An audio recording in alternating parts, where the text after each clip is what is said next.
News Nuggety! I have some white chocolate, outdoor, organically grown nugs.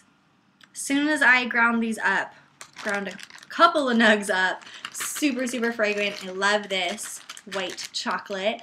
And I have 5 news stories for you this week. The News Nug stories are cannabis news brought to you on Facebook, Twitter, and Instagram with the account News Nug. The first story is medicinal cannabis in Australia. A Perth couple is calling for legalization of medical marijuana to ease their daughter's chronic pain.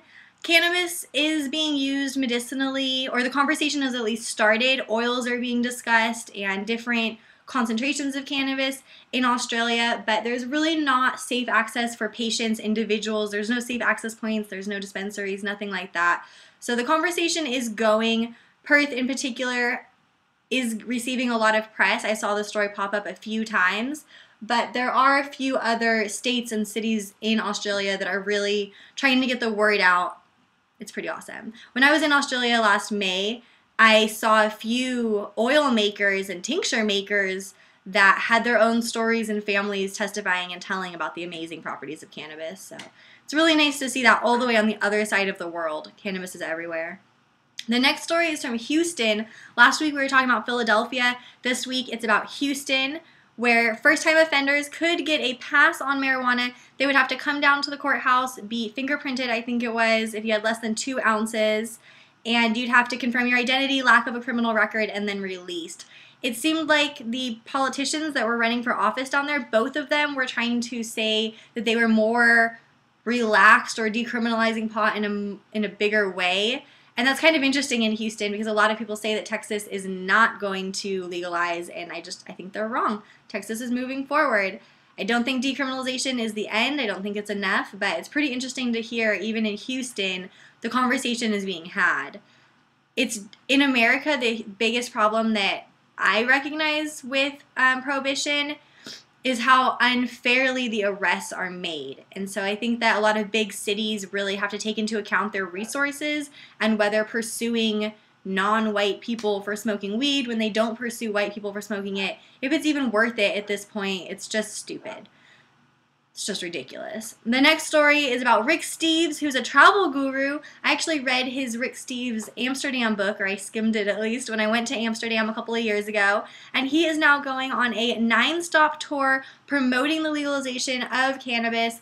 He kind of had some weird quotes in this article where he was like, it's not good for you, but I think you should be allowed to do it. I disagree with that statement. Cannabis is good for you. There are many people whose lives have been benefited by cannabis. People in Perth, Australia were just talking about it.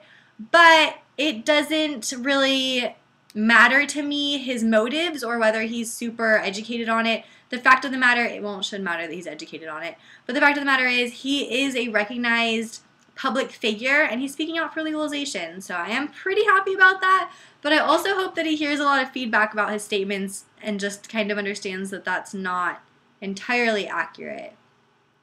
The next story is from the UK. I've been trying to get international stories for NewsNug. If you ever want to suggest a story, you can go to facebook.com/newsnug and leave a comment with a story or shoot me an email. Totally get them that way. But this one is about prostitution and illegal drugs being added to the Office for National Statistics about how much money they're bringing into the economy in the UK.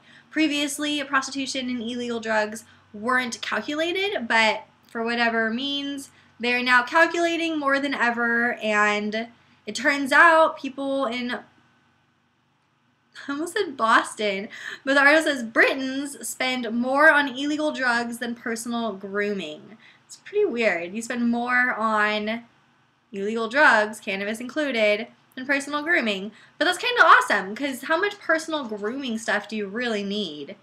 And I mean, there's no answer for how many illegal drugs you really need. The next story this week, the last story, was something that was kind of interesting, a little beyond what I generally deal with, but it says the US DEA is most interested in US investors in Canadian marijuana firms.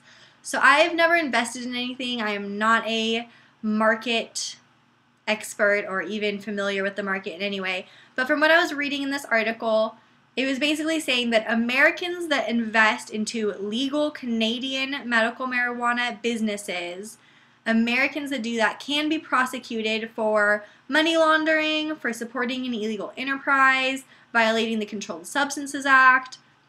This article was saying that Routers had an exclusive statement that the US DEA, the Drug Enforcement Agency, was most interested in those types of cases where US investors are giving their money to legal Canadian medical marijuana firms. And the problem with it, if you're not recognizing what the problem is that it's not always legal in the US yet. It's certainly not federally legal when it comes to being traded on the stock market for growing cannabis. I don't think we're quite there yet.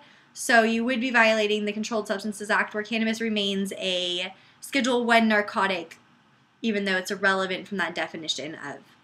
So those were the 5 stories for this week's News Nug. Do submit stories as you have them and stay high with me. You can find more stories on Facebook, Twitter, and Instagram.com/newsnug. And I will see you guys next week. Stay high.